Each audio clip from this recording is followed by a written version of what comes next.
الحمد لله نحمده ونستعينه ونستغفره ونؤمن به ونتوكل عليه ونعوذ بالله من شرور أنفسنا ومن سيئات أعمالنا من يهده الله فلا مضل له ومن يضلل فلا هادي له أشهد أن لا إله إلا الله وحده لا شريك له وأشهد أن محمدا عبده ورسوله أما بعد يا أيها الذين آمنوا اتقوا الله حق تقاته ولا تموتن إلا وأنتم مسلمون يا أيها الناس اتقوا ربكم الذي خلقكم من نفس واحدة وخلق منها زوجها وبث منهما رجالا كثيرا ونساء واتقوا الله الذي تساءلون به والأرحام إن الله كان عليكم رقيبا يا أيها الذين آمنوا اتقوا الله وقولوا قولا سديدا يصلح لكم أعمالكم ويغفر لكم ذنوبكم ومن يطع الله ورسوله فقد فاز فوزا عظيما فإن خير الحديث كتاب الله وخير الهدي هدي محمد صلى الله عليه وسلم وشر الأمور محدثاتها وكل محدثة بدعة وكل بدعة ضلالة وكل ضلالة في النار وقال الله تبارك وتعالى لقد كان لكم في رسول الله أسوة حسنة لمن كان يرجو الله واليوم الآخر وذكر الله كثيرا رب اشرح لي صدري ويسر لي أمري واحلل عقدة من لساني يفقهوا قولي اللهم أرنا الحق حقا وارزقنا اتباعه وأرنا الباطل باطلا وارزقنا اجتنابه آمين يا رب العالمين. سلسلہ سیرت النبی صلی اللہ علیہ وسلم کے بیان میں مکی زندگی میں اللہ کے نبی صلی اللہ علیہ وسلم کی زندگی میں 10ویں سال میں ہونے والے واقعات کو ہم پڑھ رہے تھے، سن رہے تھے. انہی میں سے گزشتہ مرتبہ ہم نے اللہ کے نبی صلی اللہ علیہ وسلم کا سفر طائف، آپ طائف گئے اور اس سفر کے تعلق سے یا یہاں پر جو کچھ ہوا اس کے تعلق سے کتب احادیث میں جو بات ملتی ہے وہ یہ کہ عائشہ صدیقہ رضی اللہ عنہا نے اللہ کے نبی صلی اللہ علیہ وسلم سے یہ سوال پوچھا کہ غزوہ احد کے اندر جس طرح کی آپ کو تکلیف پہنچی اللہ کی راہ میں، کیا اس سے زیادہ بھی تکلیف کوئی پہنچی ہے آپ کو؟ اللہ کے نبی نے اس کا جواب دیا کہ ہاں عائشہ، طائف کے اندر مجھے اس سے بھی زیادہ تکلیف پہنچی. اس کی تفصیلات کو ہم نے گزشتہ درس کے اندر دیکھا. اللہ کے نبی طائف سے واپس لوٹے مگر اب آپ مکہ داخل نہیں ہو سکتے تھے اور اس کی وجہ یہ تھی کہ ابو طالب کی وفات ہو چکی تھی. ابو طالب کی حمایت حاصل تھی. جب ابو طالب جو بنو ہاشم بنو عبد المطلب کے سردار تھے تو سردار کی حمایت اور سپورٹ کا مطلب یہ ہے کہ پورے قبیلے کی سب حمایت. مگر آپ کی وفات کے بعد ظاہر سی بات ہے کہ اب کسی طرح کی حمایت اس قبیلے کی طرف سے نہیں تھی. آپ کے اس قبیلے کے اندر جو ابو لہب ہے وہ آپ کا سب سے بدترین جو ہے وہ مخالف تھا. اب اس نسبت سے مکہ میں اگر آنا ہے تو ایسی صورت کے اندر کوئی نہ کوئی حمایت یا پناہ ضرور ہونی چاہیے. اس ٹرائبل سسٹم کے اندر اگر حمایت حاصل ہے تو کوئی کچھ نہیں کرے گا. لہذا جو ہے وہ آپ مکہ میں داخل نہیں ہو سکتے تھے. تو وادی نخلا جو مکہ میں انٹر کرنے سے پہلے گویا کہ ایک مقام ہے، ایک بستی ہے. تو اللہ کے نبی صلی اللہ علیہ وسلم طائف سے لوٹنے کے بعد اسی وادی نخلا کے اندر رکے اور قریب 10 دنوں تک، اور اس میں بھی الزیم یا سیل الکبیر، یہ 2 مقامات میں سے علماء نے مفسرین نے بتایا کہ یا تو آپ وادی نخلا میں زیم یا سیل الکبیر قریب قریب میں ہے، اور یہ علاقے بڑے شاداب تھے اور پانی بھی یہاں پر تھا. لہذا اللہ کے نبی یہاں پر 10 دن جو ہے وہ رکے ہیں اور یہاں پر رہ کر آپ نے مکہ میں داخل ہونے کے لیے جو ترکیب جو طریقہ اختیار کیا وہ انشاءاللہ آج کے ہمارے سیرت النبی کے درس کا عنوان ہے، اور یہاں پر ٹھہرتے ہوئے جو اہم واقعات ہوئے ہیں ان میں سے اہم واقعے سے ہم اپنی شروعات کرتے ہیں، جس کا ذکر اللہ تعالیٰ نے سورہ احقاف کے اندر کیا ہے۔ لہذا اللہ کے نبی جب وادی نخلا میں تھے اور آپ کے ساتھی یعنی زید بن حارثہ رضی اللہ عنہ، اور اللہ کے نبی صلی اللہ علیہ وسلم یہاں سے جو ہے وہ مکہ میں داخل ہونے کے لیے جب آپ یہاں پر رکے تھے تو جو آپ نے ترکیب اختیار کی، مگر اس دوران کے اندر جو واقعہ ہوا اس کو اللہ تعالیٰ نے قرآن مجید کے اندر سورہ احقاف کے اندر ذکر کیا ہے۔ اگر اس کو ہم سامنے رکھیں، وَإِذْ صَرَفْنَا إِلَيْكَ نَفَرًا مِنَ الْجِنِّ يَسْتَمِعُونَ الْقُرْآنَ فَلَمَّا حَضَرُوا قَالُوا أَنصِتُوا فَلَمَّا قُضِيَ وَلَّوْا إِلَىٰ قَوْمِهِمْ مُنذِرِينَ، اور ہم نے بھیج دی آپ کی طرف اے نبی صلی اللہ علیہ وسلم جنات کی ایک جماعت کو کہ وہ سنیں قرآن مجید کو۔ فلما حضروا، تو جب وہ جنات کی جماعت حاضر ہوئی، یہ وادی نخلا میں ہو رہا ہے طائف سے واپسی کے بعد، تو وہ جماعت جب حاضر ہوئی اللہ کے نبی صلی اللہ علیہ وسلم کے یہاں، قالوا، تو انہوں نے کہا انصتو، خاموش ہو جاؤ، یعنی جیسے کہ قرآن مجید میں حکم ہے، جنات کس طریقے سے عمل کر رہے ہیں آپ دیکھیے اس کے اوپر۔ فَإِذَا قُرِئَ الْقُرْآنَ، جب قرآن مجید کو پڑھا جائے تو کیا کرو، سب سے پہلے خاموش ہو جاؤ۔ فَاسْتَمِعُوا لَهُ وَأَنصِتُوا، خاموشی سے سنو اور خاموش رہو۔ لہذا اس پوری جماعت نے یہ کہا کہ خاموش رہو، قرآن مجید کے سننے کے آداب میں سے یہ ہے۔ فَلَمَّا قُضِيَ، پھر آپ قرآن پڑھ کر ختم کر چکے، قرآن کی تلاوت ختم ہو چکی، اللہ کے نبی نماز پڑھ رہے تھے، اس میں قرآن کی تلاوت کر رہے تھے، وَلَّوْا إِلَىٰ قَوْمِهِمْ، تو وہ لوٹے ہیں اپنی قوم کی طرف، منذرین، انذار کرنے والے یعنی دائی بن کر۔ پھر انہوں نے جو کچھ بھی کہا اس کا بھی ذکر ہے، قالوا یا قومنا، اپنی قوم کو انہوں نے دعوت دی جنات کو، اِنَّا سَمِعْنَا كِتَابًا أُنزِلَ مِن بَعْدِ مُوسَىٰ، کہ ہم نے سنا ہے ایک کتاب کو جو نازل ہوئی ہے موسیٰ علیہ السلام کے بعد، مُصَدِّقًا لِمَا بَيْنَ يَدَيْهِ يَهْدِي إِلَى الْحَقِّ، جو تصدیق کرتی ہے جو تمہارے پاس ہے۔ یعنی جنات بھی جو ہے ظاہر سی بات ہے ان کے پاس جو اللہ تعالیٰ نے اس سے پہلے کی کتابیں ہیں اس کے اوپر وہ ایمان رکھنے والی، جیسے یہود اور نصارہ کو کہا گیا کہ مُصَدِّقًا لِمَا بَيْنَ يَدَيْهِ، جو تمہارے پاس میں ہے۔ تو اللہ کے نبی کی رسالت جنات انسان دونوں کی طرف تھی، اور جنات بھی موسیٰ علیہ السلام پر ایمان لانے والے تھے، تورات پر ایمان لانے والے تھے، عیسیٰ علیہ السلام پر ایمان لانے والے تھے۔ تو لہٰذا یہاں پر آگے انہوں نے کہا وَإِلَىٰ طَرِيقٍ مُسْتَقِيمٍ، اور یہ صراط مستقیم کی طرف، سیدھی راہ کی طرف بلاتی ہے۔ بہرحال اس کے اندر اور بھی آیتیں ہیں، مگر یہاں پر جو یہ واقعہ وادی نخلا میں پیش آیا ہے اس کو لے کر سب سے پہلے تو یہ ہے کہ قرآن مجید کے اندر اور احادیث کے اندر، اللہ کے نبی کی سیرت کے اندر کم و بیش آدھا درجن سے زائد مقامات کے اوپر اللہ کے نبی صلی اللہ علیہ وسلم کے اس اسلام اور قرآن اور دعوت کو جنوں کا سننا اور ایمان لانا دونوں طرح سے ہے۔ ایک تو اللہ کے نبی ایکٹیولی جنات کے پاس گئے، قرآن اور احادیث کے اندر اس کے دلائل موجود ہیں۔ مثال کے طور پر اللہ کے نبی صلی اللہ علیہ وسلم پر جب سورہ رحمان نازل ہوئی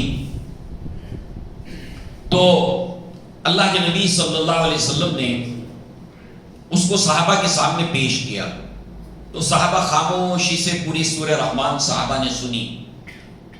تو اللہ کے نبی نے فرمایا کہ تم سے تو بہتر جنات ثابت ہوئے کہ جب میں فَبِأَيِّ آلَاءِ رَبِّكُمَا تُكَذِّبَانِ کہتا تھا، 31 مرتبہ ہے سورہ رحمان میں فَبِأَيِّ آلَاءِ رَبِّكُمَا تُكَذِّبَانِ، جب میں فَبِأَيِّ آلَاءِ رَبِّكُمَا تُكَذِّبَانِ کہتا تو جنات کہتے لَا بِشَيْءٍ مِّن نِعْمَكَ رَبَّنَا نُكَذِّبُ، کہ اے ہمارے رب کہ ہم کسی بھی تیری نعمت کی تکذیب نہیں کرتے، فلک الحمد، اور حمد اور تعریف اور ثنا تیرے لیے ہے۔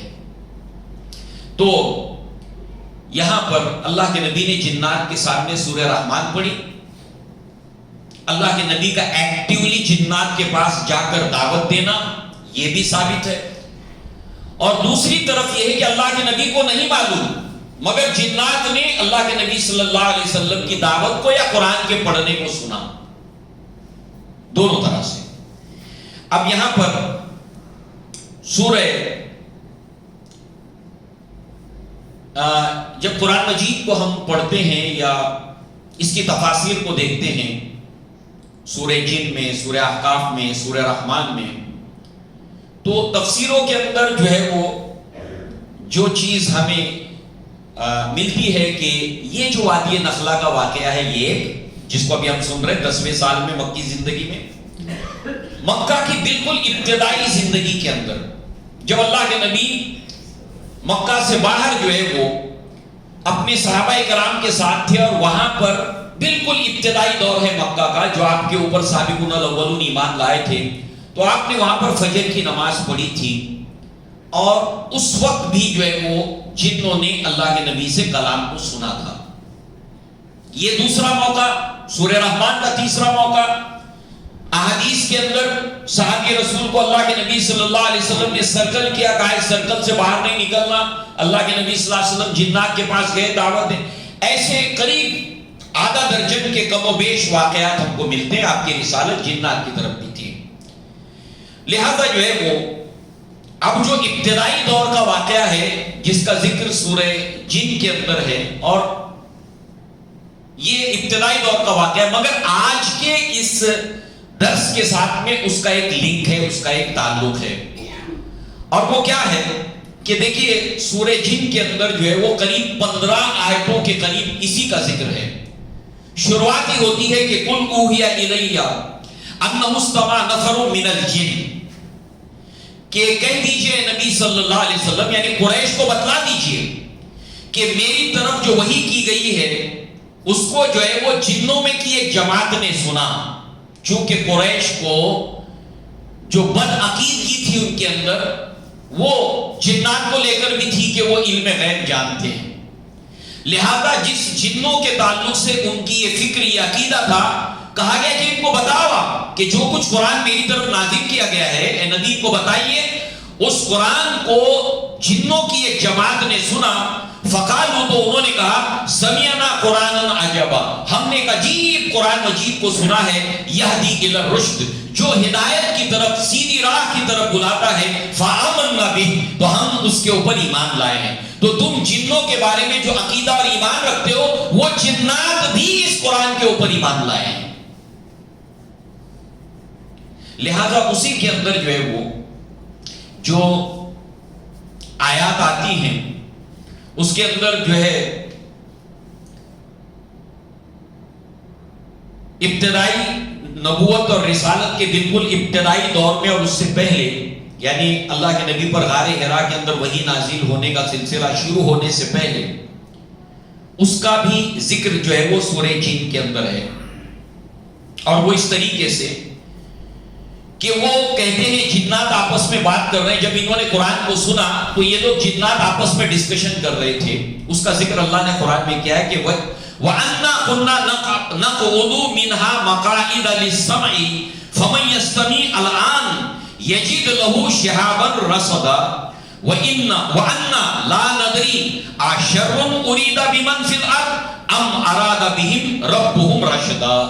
یہ بھی سورہ جن کی آیات ہے کہ ہم لوگ بیٹھا کرتے تھے، یہ جنات نے جب قرآن کو سنا ہے تو اس کے بعد وہ لوگ آپس میں باتیں کر رہے ہیں کہ ہم لوگ جو ہے وہ بیٹھا کرتے تھے سننے کے لیے آسمانوں میں، فَمَنْ يَسْتَمِعْ الْآنَ يَجِدْ لَهُ شِهَابًا رَصَدًا، تو ہم میں سے ہر ایک کے تعاقب کے اندر پیچھا کرتے ہوئے شہاب اور ثاقب ہماری طرف جو ہے وہ پھینک مارے جاتے تھے، اور ہم نہیں جانتے اشر اريد بمن فی الارض، زمین والوں کے ساتھ میں آسمان سے کوئی شر کا فیصلہ ہوا ہے یا ان کے لیے ان کے رب نے ہدایت کا فیصلہ فرمایا ہے؟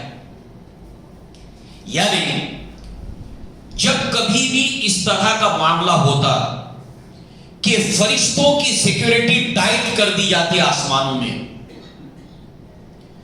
یا پھر یہ لوگ جب سننے کے لیے جاتے تو ان کے اوپر سحاب اور ثاقب پھینک مارے جاتے تھے، اور جب یہ بہت زیادہ ہونے لگتا تو اس کا نتیجہ جنات یہ نکالتے تھے کہ زمین والوں کے ساتھ دو میں سے کوئی ایک معاملہ ہونے والا ہے، اسی کا ڈسکشن کر رہے ہیں لوگ، دو میں سے کوئی ایک بات ہونے والی ہے، یا تو ان کے ساتھ کوئی شر کا معاملہ ہے، یعنی ان کے اوپر کوئی عذاب آنے والا ہے تبھی ایسا ہوتا ہے، اور نمبر دو یہ ہے یا تو ان کے تعلق سے ان کے رب نے کوئی خیر کا فیصلہ کیا ہے، یعنی نبوت اور رسالت۔ اب اسی کو لے کر جنات جو ہے وہ دنیا کے اندر گھوم رہے تھے کہ ان دونوں میں سے بات کیا ہے معلوم کرنے کے لیے، تو وہاں پر جنات کی ایک جماعت وہاں سے گزری، یہ جو ذکر ہو رہا ہے، اور یہ نصیبین سے آئی تھی، ترکی سے، یہاں سے یہ جنات کی جماعت آتی ہے، اور اللہ کے نبی اس وقت وادی نخلا کے اندر نماز پڑھ رہے ہیں، اس کے اندر قرآن کو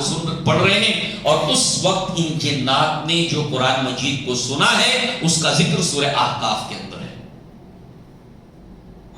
لہذا اس وقت جو سورہ جن میں جس کا ذکر ہے، تو وہ جب اللہ کے نبی نے صحابہ کے ساتھ فجر کی نماز پڑھی، اس میں قرآن کو سنا، تو انہوں نے آپس میں جو گفتگو کرنے لگے کہ ہمارے سامنے یہ جو سوال تھا کہ اب زمین والوں پر کوئی عذاب آنے والا ہے یا اللہ تعالیٰ نے کوئی خیر کا فیصلہ کیا ہے، کوئی بعثت، نبوت، کوئی رسالت آنے والی ہے، تو یہ ہے اس کا جواب، رسول آ گیا ہے۔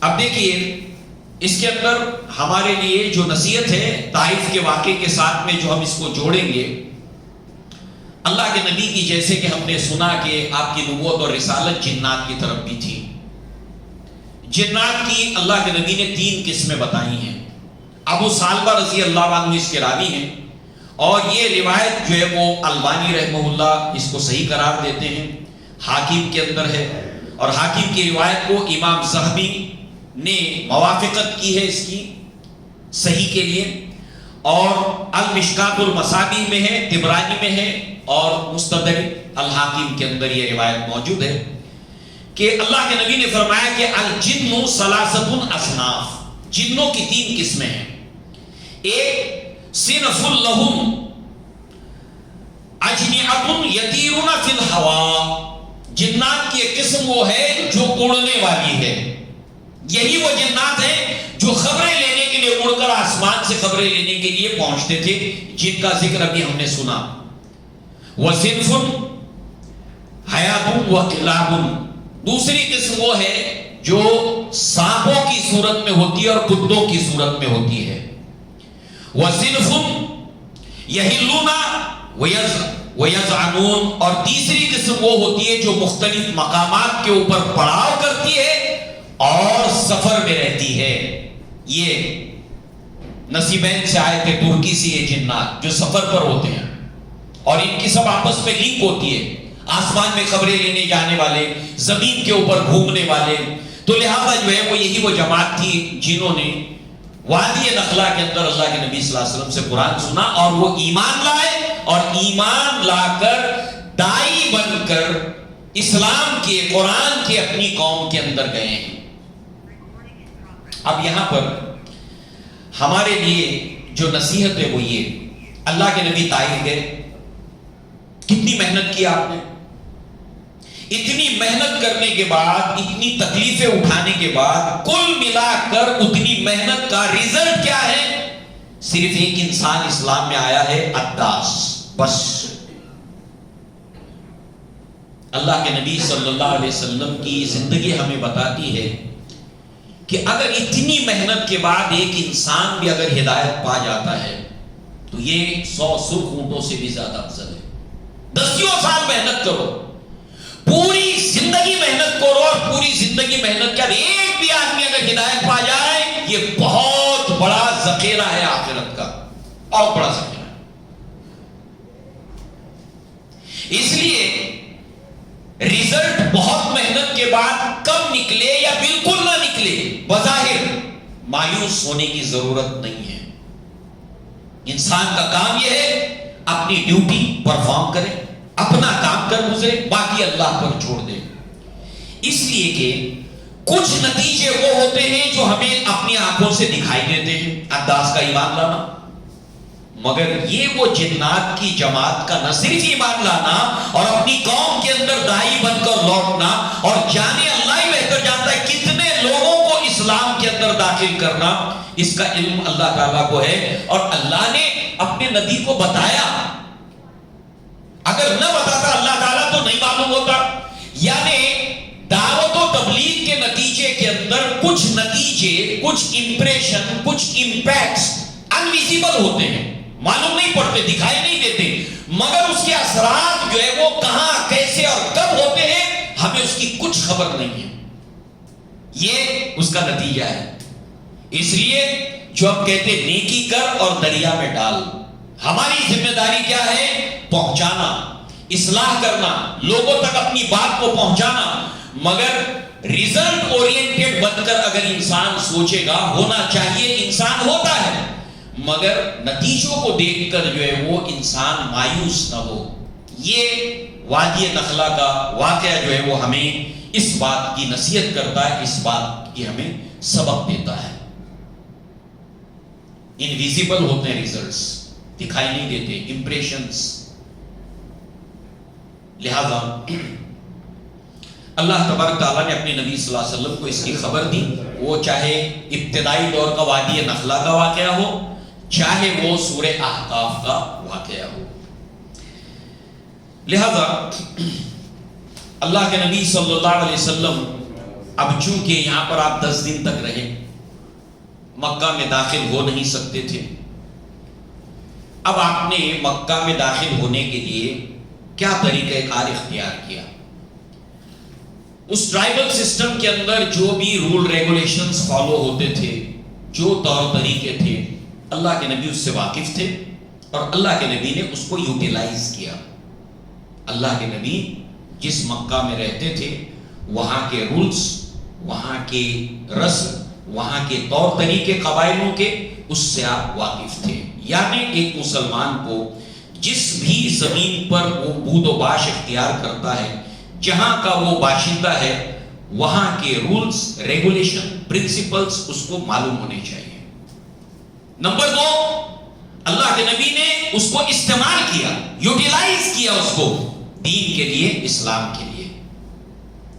اب دیکھیے اللہ کے نبی نے کیا کیا. لَقَدْ كَانَ لَكُمْ فِي رَسُولِ اللَّهِ أُسْوَةٌ حَسَنَةٌ، بہت کچھ سیکھنے کے لیے ہے اس کے اندر. اللہ کے نبی نے اس پورے مکہ کی بستی میں سے جن لوگوں کو منتخب کیا کہ وہ اللہ کے نبی کو پناہ دیں، تو اللہ کے نبی نے سب سے پہلے ایک بنو خزاعہ کا ایک شخص ملا، اور بعض مورخین نے، سیرت نگاروں نے بتایا کہ وہ عبداللہ ابن اریقط تھا، دونوں میں سے کوئی ایک. اللہ کے نبی صلی اللہ علیہ وسلم نے اس سے کہا کہ ہل انت مبلغ انی رسالتا ارسلگا، کیا تم میرے لیے قاصد کا کام کرو گے، میری طرف سے جو ہے پیغام قریش کو لے جاؤ گے؟ اللہ کے نبی نے سوال پوچھا، میرا ایک پیغام ہے، مکہ میں لے جاؤ گے میں جس کو پیغام دینا چاہتا ہوں؟ اس نے کہا کہ ہاں میں لے جاؤں گا پیغام آپ کا. تو اللہ کے نبی صلی اللہ علیہ وسلم نے سب سے پہلے اس شخص کو بھیجا اخنس بن شریک کے پاس، کہا کہ اس کو جا کر میرا یہ پیغام دینا، حل انت مجیری حتی ابلغ رسالت ربی، کیا تم مجھے پناہ دیتے ہو؟ وہاں کے رول کے مطابق اگر کسی نے پناہ دے دی تو اب جو ہے وہ کوئی بھی اللہ کے نبی صلی اللہ علیہ وسلم کو غضب اور نقصان نہیں پہنچائے گا. کیا تم مجھے اخنس بن شریک پیغام میں مجھے پناہ دو گے؟ اور اگر تم دیتے ہو تاکہ میں اللہ تبارک و تعالیٰ کا جو پیغام ہے وہ لوگوں تک پہنچاؤں. اب اس میں 2 باتیں ہیں. نمبر 1 تو یہ ہے کہ یہی پیغام اگر ابو جہل کو دیا جائے تو وہ تو نبوت اور رسالت کا دشمن ہے، وہ تو چاہتا ہی نہیں کہ آپ پیغام پہنچائیں. ایسے کئی سردار تھے جو اللہ کے نبی کو پیغام پہنچانے ہی نہیں دے رہے تھے. تو اللہ کے نبی نے ایسے کسی آدمی کا انتخاب نہیں کیا دعوت و تبلیغ کا شدید دشمن تھا. تو پھر اخنس بن شریح کیا دشمن نہیں تھا؟ تو ہم جب اس کی زندگی کے واقعات کو پڑھتے ہیں اخنس بن شریح کے، تو اللہ کے نبی نے جو انتخاب کیا یہ ہمیں یہ نصیحت کرتا ہے، یہ ہمیں سکھاتا ہے لَقَدْ كَانَ لَكُمْ فِي رَسُولِ اللَّهِ أُسْوَةٌ حَسَنَةٌ کہ انسانوں کی اس سوسائٹی میں ہم کو پہچان ہونی چاہیے. اسلام کو لے کر اس انسان کا مزاج کیا ہے؟ ایمان نہیں رکھتا. اسلام کو لے کر اس انسان کا مزاج کیا ہے؟ یہ ایمان نہیں رکھتا.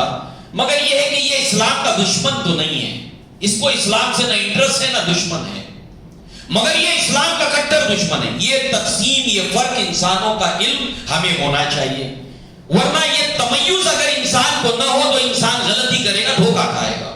5 انگلیاں برابر نہیں ہوتی، اور اسلام نہ لانے والے مشرکین اور کفار پانچوں برابر نہیں، ہر طرح کے برابر نہیں ہوتے. ان کے اندر تمیز ہونی چاہیے.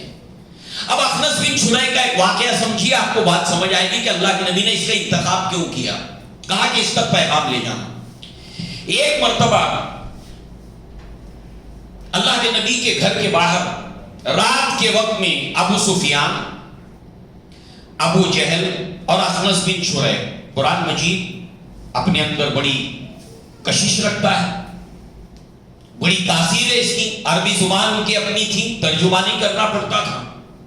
جو ٹیسٹ اور جو ذائقہ ڈائریکٹ جب آپ عربی کے اندر سنتے اور سمجھتے ہیں، اس کا جو ذائقہ ہے، اس کا جو ٹیسٹ ہے، اس کے اندر جو حلاوت ہے اس کلام کے اندر، ترجمہ چاہے جتنا اچھا ہو اس کے اندر وہ بات نہیں ہو سکتی. ان کی اپنی زبان تھی.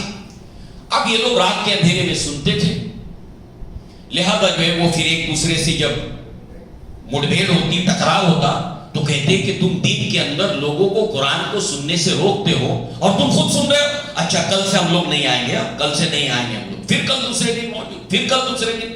ایسے قرآن ان کو اپنی طرف کھینچتا تھا. سوچئے کیا تاثیر ہوگی قرآن کی اگر ہم تھوڑا سا محنت کریں کہ اتنا کہ قرآن مجید کو ڈائریکٹ سیکھیں، اتنا کہ ہم قرآن کی کوئی آیت سنیں تو ہم کو سمجھ آنے لگے کہ قرآن کیا کہہ رہا ہے. بہرحال اخنس بن شریح ابو جہل سے کہتا ہے کیا محمد صلی اللہ علیہ وسلم جو کچھ کہہ رہے وہ جھوٹ ہے؟ دیکھیں اس کا نیچر دیکھیے آپ، جھوٹ ہے کیا؟ ابو جہل کہتا ہے وَيْحَقْ، افسوس ہے تجھ پر، اِنَّ محمد صلی اللہ علیہ وسلم لصادق، محمد صلی اللہ علیہ وسلم تو انتہائی سچے ہیں. وَلَا كَذَبَ محمد صلی اللہ علیہ وسلم قَطُّ، محمد صلی اللہ علیہ وسلم نے کبھی جھوٹ نہیں بولا.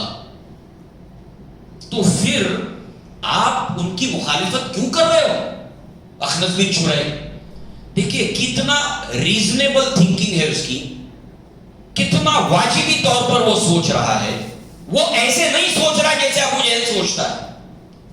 وہ کہہ رہا ہے کہ میرا سوال ہے، مجھے ڈاؤٹ ہے، تم بہت جانکار ہو، پڑھے لکھے ہو، محمد صلی اللہ علیہ وسلم کو اچھے سے جانتے ہو، میں یہ جاننا چاہتا ہوں کہ محمد صلی اللہ علیہ وسلم جھوٹ بولتے ہیں کیا؟ کہا نہیں، ہرگز نہیں، کبھی نہیں. تو پھر آپ مخالفت کیوں کر رہے ہو؟ نیچر دیکھیے آپ. اس سے پتا چلا اللہ کے نبی صلی اللہ علیہ وسلم اس کو جانتے تھے، اس کی شخصیت کو جانتے تھے. اللہ کے نبی صلی اللہ علیہ وسلم نے اس کے پاس پیغام بھیجا، مردم شناسی، انسانوں کو پہچاننا.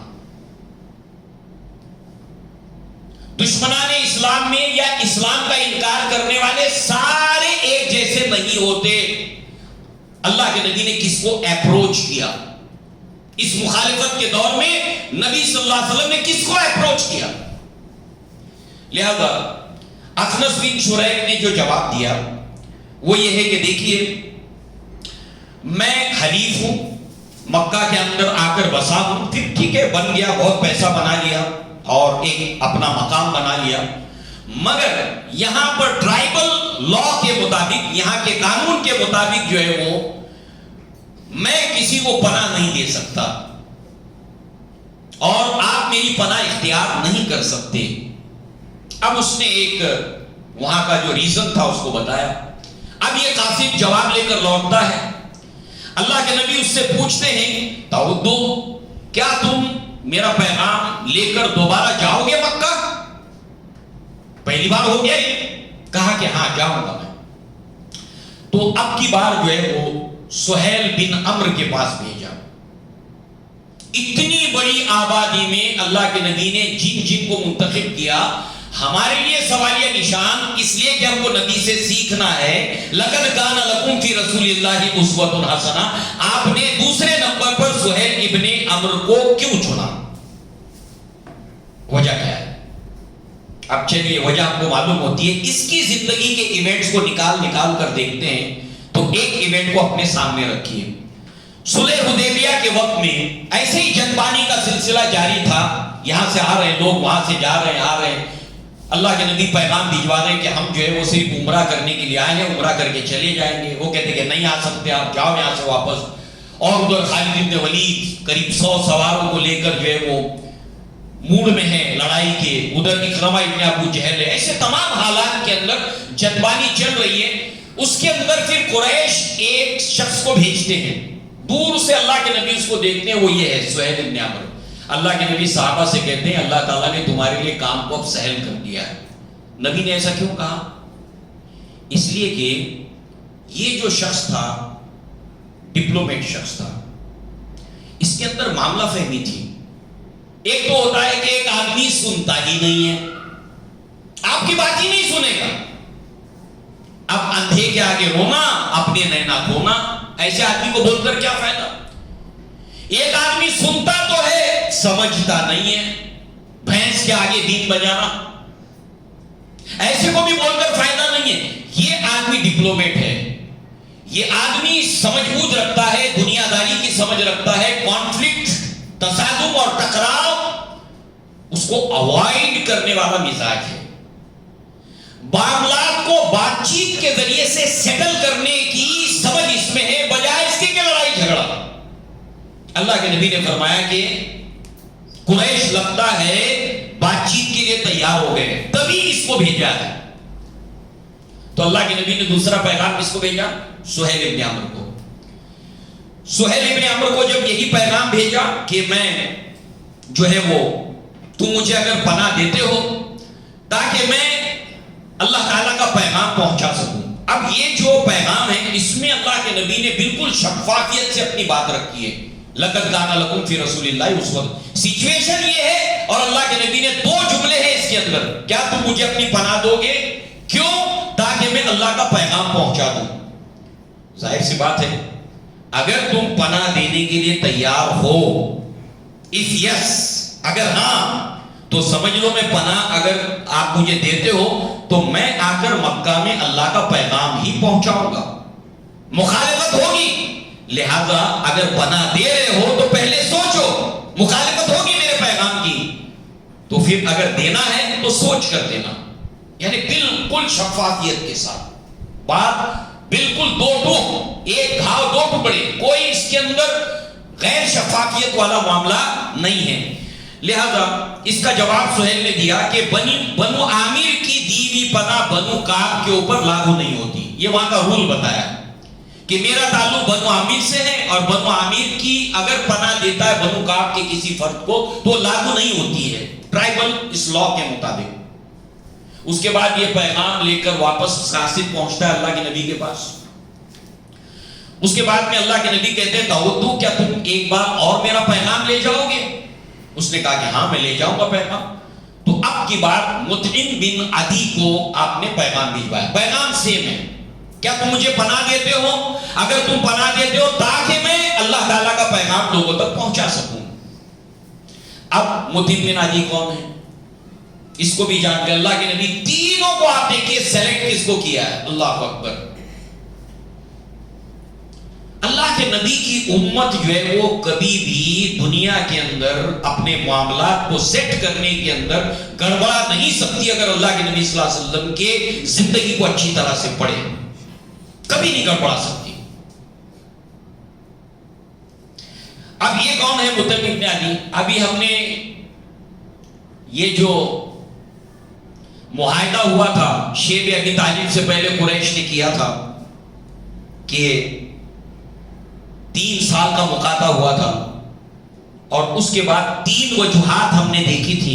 ایک، اللہ کے نبی کو اللہ تعالیٰ نے وحی کے ذریعے سے بتایا کہ اس پورے معاہدے کو دیمٹ چاٹ گئی ہے سوائے بسم کا اللہم کو چھوڑ کر. اور ابو طالب نے کہا کہ اگر ایسا نہیں ہے تو میں محمد صلی اللہ علیہ وسلم کو آپ کے حوالے کروں گا. چیک کیا گیا تو ویسے کی ویسے ہی نکلا. یہ ہم نے سیرت کے اندر پڑھ لیا. دوسرے، ابو طالب کا قصیدہ.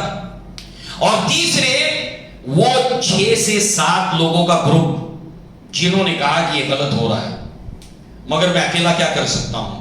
نہیں تم اکیلے نہیں ہو، فلاں بھی ہمارے ساتھ ہے. مگر 2 کیا کریں گے؟ نہیں 2 نہیں، ہم 3 ہیں، تیسرا بھی ہے. وہ کون ہے؟ فلاں ہے. یہ جو 6 لوگوں کا گروپ تھا اس کے اندر مطعم ابن عدی بھی اس کے اندر شامل تھے جنہوں نے اس معاہدے کی مخالفت کی تھی.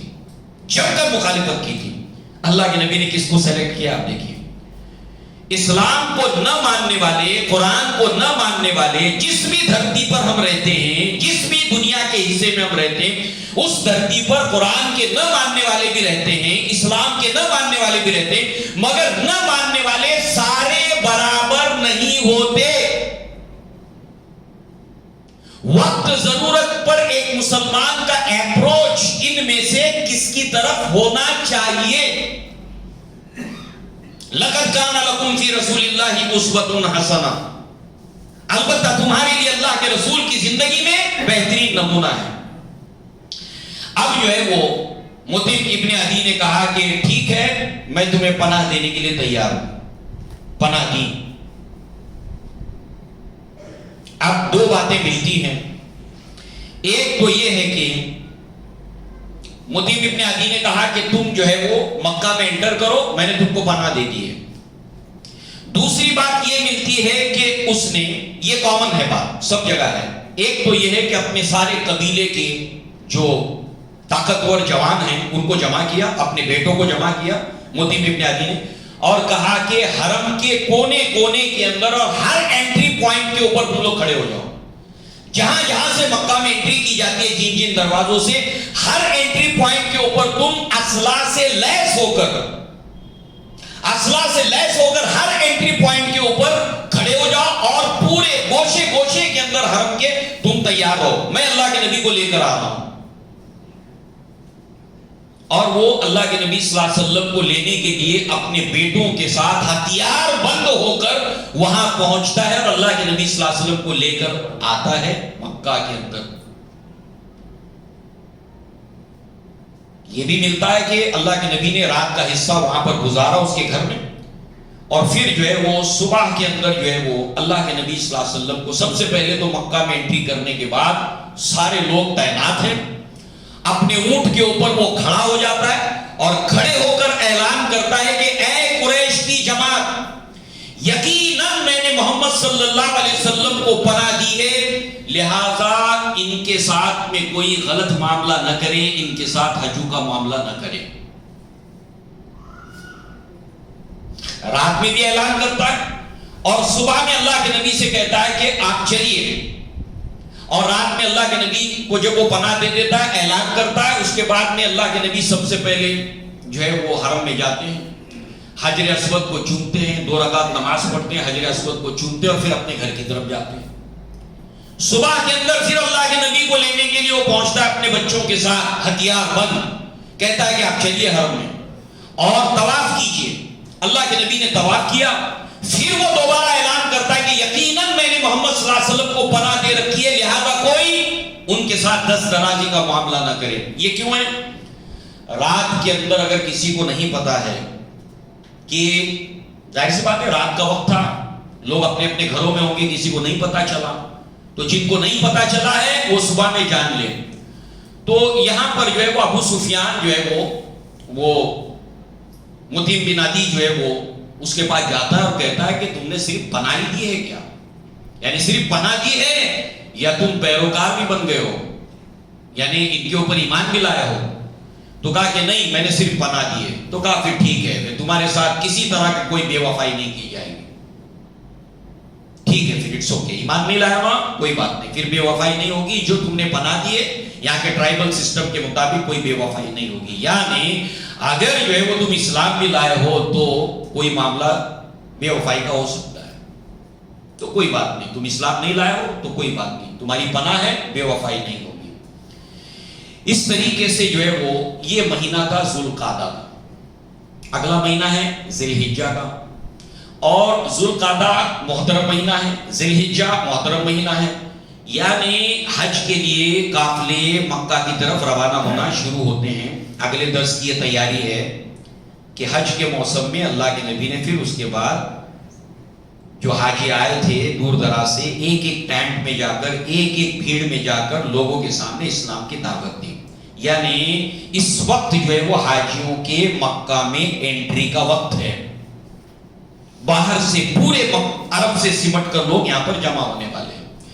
تو یہ گویا کہ ذی القعدہ کا مہینہ تھا، اور اللہ کے نبی نے جب آپ نے ہجرت کی تو غزوہ بدر جب ہوئی ہے تو غزوہ بدر کے اندر 70 کفاران قریش واصل جہنم ہوئے، قتل ہوئے بدر میں، اور 70 ہی جو ہے وہ قریب قریب قیدی بن کر جو ہے وہ ان کو مدینہ لایا گیا۔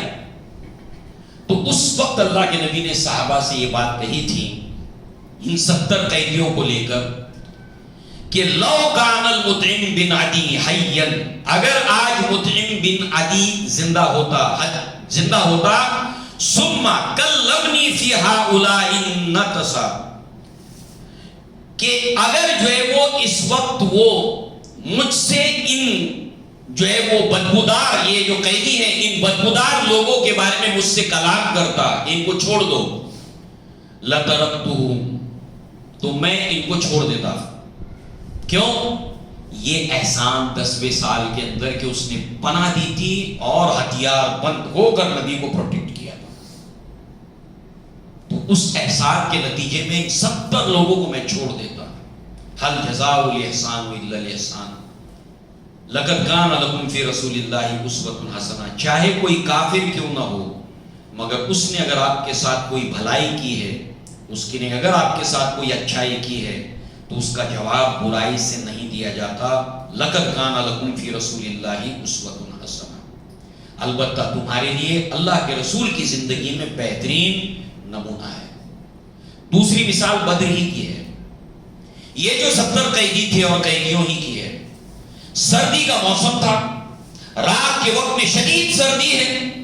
اللہ کے نبی نے صحابہ کرام سے کہا کہ ان قیدیوں کے لیے جو ہے گرم کپڑا ہو تاکہ انہیں رات میں تکلیف نہ ہو۔ سب کا بندوبست ہو گیا سوائے اللہ کے نبی کے چچا کے عباس رضی اللہ عنہ۔ اب وہ چونکہ قداور تھے، ہائیڈریٹ تھے، کسی کا لباس فٹ ہی نہیں بیٹھ رہا تھا، چچا بھی ہیں، سب قیدیوں کو بندوبست ہو گیا کپڑے کا، رات گزر جائے گی، سردی سے بچنے کا بندوبست ہو گیا، عباس رضی اللہ عنہ کو نہیں ملا۔ تو اس وقت عبداللہ ابن ابی، رئیس المنافق، منافقوں کا سردار، ہر طریقے سے نبی کو، نبی امہات المؤمنین کو، صحابہ کرام کو، صحابیات کو ایسا ٹارچر کیا ہے، اس نے ایسا ٹارچر کیا ہے، اس کا لباس، وہ بھی ہائیٹڈ تھا، قداور تھا، اس کا لباس عباس رضی اللہ عنہ کو فٹ آ گیا۔ اب اس کا انتقال ہو گیا رئیس المنافق کا۔ ان کے بیٹے مخلص مسلمان تھے، عبداللہ ابن ابی، بہت اچھے مسلمان تھے ان کے بیٹے، جیسے ابو جہل کے بیٹے اکرمہ اچھے مسلمان، ولید ابن مغیرہ کے بیٹے خالد ابن ولید اچھے مسلمان، عاص بن وائل کے بیٹے عمرو ابن العاص اچھے مسلمان، ایسے ہی رئیس المنافق کے بیٹے اچھے مسلمان۔ اسی لیے نبی نے فرمایا جب اکرمہ ابن ابو جہل کو آتے ہوئے دیکھا کہ باپ کا نام لے کر ان کو آر مت دلاؤ، یعنی تم کیا اسلام کی بات کرتے ہو، تمہارا باپ تو اسلام، اس کا کیا لینے دینا ہے، باپ کٹر دشمن تھا، بیٹا تو اچھا مسلمان ہے نا، تو تم بیٹے کو جو ہے وہ بے عزت کرنے کی کوشش کرو گے، اس کی اہانت کرو گے باپ کا نام لے کر۔ لقد کان لکم فی رسول اللہ اسوۃ حسنہ، وہ مسلمان ہے، مخلص مسلمان ہے، اس کی بات اس کی حد تک رکھو، باپ تک مت پہنچاؤ۔ یہ اسلام کی تعلیم ہے، یہ دین کی تعلیم ہے۔ لہذا ان کے بیٹے آتے ہیں، کہتے ہیں اللہ کے نبی آپ اپنی چادر دے دیجئے تاکہ میں اپنے باپ کو اس میں کفنا سکوں۔ ساری زندگی تکلیف دی ہے، شاید اللہ کے نبی کی چادر مانگنے کے لیے آیا۔ اس وقت اللہ کے نبی صلی اللہ علیہ وسلم کے پاس عمر بن الخطاب بھی کھڑے اور کہتے ہیں اللہ کے نبی صلی اللہ علیہ وسلم آپ اپنی چادر مت دیجیے۔ اس آدمی نے ساری زندگی مسلمانوں کو، آپ کے اہل بیت کو بہت تکلیف پہنچائی ہے، مت دیجیے آپ۔ اس پر جو ہے وہ اللہ کے نبی صلی اللہ علیہ وسلم کہتے ہیں کہ اے عمر میری چادر اس کو نہیں بچائے گی، اور اس کا ایک احسان میرے اوپر ہے، اور وہ یہ ہے کہ غزوہ بدر کے قیدیوں میں میرے چچا کو اس کا لباس، اس کی چادر، اس کا کپڑا آیا تھا، آج اس کو اتارنے کا وقت آ گیا ہے۔ حل جزاء الاحسان الا الاحسان، اچھائی کا بدلہ اچھائی ہے، پانچوں انگلیاں برابر نہیں ہیں۔ اسی کے ساتھ ساتھ جو ہے وہ اللہ کے نبی نے فرمایا لا یشکر الناس لا یشکر اللہ، جو انسانوں کا شکریہ ادا نہیں کرتا، ان کے احسان کو نہیں مانتا، وہ اللہ تعالیٰ کا بھی شکر ادا نہیں کرتا۔ شارحین حدیث نے ان دونوں کے درمیان لنک بتایا، تعلق کیا ہے۔ کسی نے آپ کے ساتھ کوئی احسان کیا، کیوں کیا؟ اس لیے کہ اللہ تعالیٰ مصرف القلوب ہے، دلوں کا پھیرنے والا ہے۔ اللہ تعالیٰ کے دو انگلیوں کے درمیان تمام انسانوں کے دل ہے، تو اللہ نے اس کے دل کو آپ کی طرف پھیر کر مائل کر دیا۔ اصل کارساز اللہ ہے، اللہ نے اس کے دل کو پھیرا۔ ظاہر کے اندر وہ ایک وجہ بنا ہے۔ اللہ تعالیٰ اذا اراد اللہ شیئا حیا اسبابہ، اللہ تعالیٰ ڈائریکٹ آ کر سامنے جس طرح سے تمہاری مدد ہے، اللہ اسباب پیدا کرتا ہے، لہذا اللہ نے تمہارا کام بنانے کے لیے سبب پیدا کیا، لہذا اس کو مانو، اس کا احسان مانو، اس کا شکر مانو، اور اس کی بھلائی کا بدلہ بھلائی سے دو۔ اور اگر ایک انسان اس بھلائی کو تسلیم نہیں کرتا ہے، شکریہ ادا نہیں کرتا ہے کہ جس انسان نے آپ کے وقت کے اوپر کام آیا ہے، آپ کے برے وقت میں آپ کے ساتھ میں کھڑا ہوا ہے، تو ظاہر سی بات ہے اگر آپ اس کا احسان نہیں مانتے تو آپ اپنے لیے دروازے بند کر رہے ہیں۔ کیسے؟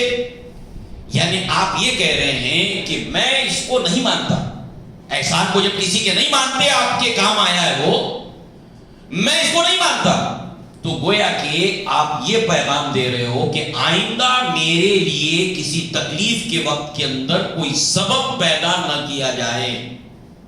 انڈائریکٹ آپ اللہ تعالیٰ سے یہ کہہ رہے ہیں۔ تو اس لیے اللہ کے نبی صلی اللہ علیہ وسلم کی اس زندگی کے اندر ہمارے لیے بہترین نمونہ ہے۔ کوئی بھی انسان آپ کے ساتھ بھلائی کرتا ہے، چاہے جو ہو، اس کے بھلائی کا جواب ہمیشہ بھلائی سے دو، اور اس کے احسان کو یاد رکھو۔ اس نے جو بھلائی تمہارے ساتھ میں کی ہے اس کو یاد رکھو۔ بہرحال اب جیسے کہ ہم نے دیکھا کہ اب یہ ذی القعدہ ہے، حاجی لوگ آ رہے ہیں، اگلا درس اسی کے اوپر ہوگا، مگر ان ایام کے اندر ایک واقعہ ہوتا ہے، اور وہ یہ ہے کہ ایک مرتبہ ابو جہل اللہ کے نبی صلی اللہ علیہ وسلم کے ساتھ جو ہے وہ برائی سے پیش آتا ہے، تو اس وقت جو ہے وہ عتبہ جو ہے وہ مخاطب ہوتا ہے ابو جہل سے کہ یہ جو رسالت ہے، یعنی یہ بنو ہاشم میں آئی ہے، اس طرح سے کچھ اللہ کے نبی کے فیور میں بات کرتا ہے عتبہ۔ اس وقت جو ہے وہ ابو جہل بھی ہے، دوسرے سردار بھی ہے، مکہ کے اندر لوگ موجود ہے، حرم کے اندر ابو جہل بھی ہے۔ اس وقت اللہ کے نبی صلی اللہ علیہ وسلم کہتے ہیں عتبہ سے، ابو جہل سے، اور جتنے لوگ موجود ہیں، سچویشن دیکھیے کیا ہے، اور اللہ کے نبی صلی اللہ علیہ وسلم نے کس طریقے سے یہاں پر کس طرح کی سوچ کے لوگ بیٹھے ہوئے حرم میں۔ ایک وہ جو ابو جہل کی طرح سے ہے، ایک وہ جو میرا سپورٹ کر رہا ہے، میری حمایت تو کر رہا ہے مگر اسلام نہیں لا رہا، دوسری قسم، اور تیسری قسم جو ہے وہ ان کے پیچھے فالوورز کی ہے۔ اللہ کے نبی نے کیا کہا دیکھیے اس واقعے کے بعد، اور باوا سے بلند، اور اس کے ذریعے سے آپ اس واقعے پر غور کریں کہ اللہ کے نبی نے کتنی حکمت کے ساتھ اپنی بات رکھی۔ اس کا امپیکٹ یہ ہے کہ جو مخالف ہے اس کی مخالفت کی شدت کم ہو جائے، جو اسلام کی طرف جس کا دل مائل ہے وہ اسلام کی طرف کھینچا چلا آئے. اللہ تعالیٰ نے حکم دیا ہے کہ بلاؤ اپنے رب کے راستے کی طرف. ادعو الی ربی سبیلی. کیا آیت ہے سورہ نحل کے اندر؟ بالحکمت والموعظۃ وجادلہم باللتی ہی احسن. حکمت کے ساتھ، مواعظ حسنہ کے ساتھ اور مجادلہ احسن کے ذریعے سے. اللہ کے نبی نے فرمایا اما انت یا عتبہ بن ربیعہ فواللہ ما حمیت للہ ولرسولہ ولکن حمیت لانفق. اے عتبہ، اللہ کی قسم تو جو میری حمایت کر رہا ہے، مجھے جو سپورٹ کر رہا ہے، وہ رسول کی حیثیت سے نہیں یا اس کے حق ہونے کی بنا پر نہیں، بلکہ اپنی نام کے لیے، قبیلے کے لیے، قبیلے کی حمایت میں تو کھڑا ہے، حق کے لیے نہیں. اس لیے کہ ابھی حج کے موسم میں بہت سے قبیلوں نے نبی کو سپورٹ کرنے کا وعدہ کیا کہ ٹھیک ہے ہم آپ کے اوپر اسلام لاتے ہیں، بٹ ہماری یہ کنڈیشن ہے. اللہ کے نبی نے فرمایا نہیں، مجھے ضرورت ہے. یعنی کوئی بھی سپورٹ کرنے کو تیار ہو جائے تو اس کا سپورٹ لیا جائے، ایسا ہے نہیں. لہذا تو اپنی ناک کے لیے، اپنے قبیلے کی حمایت کے اندر مجھے سپورٹ کرتا ہے.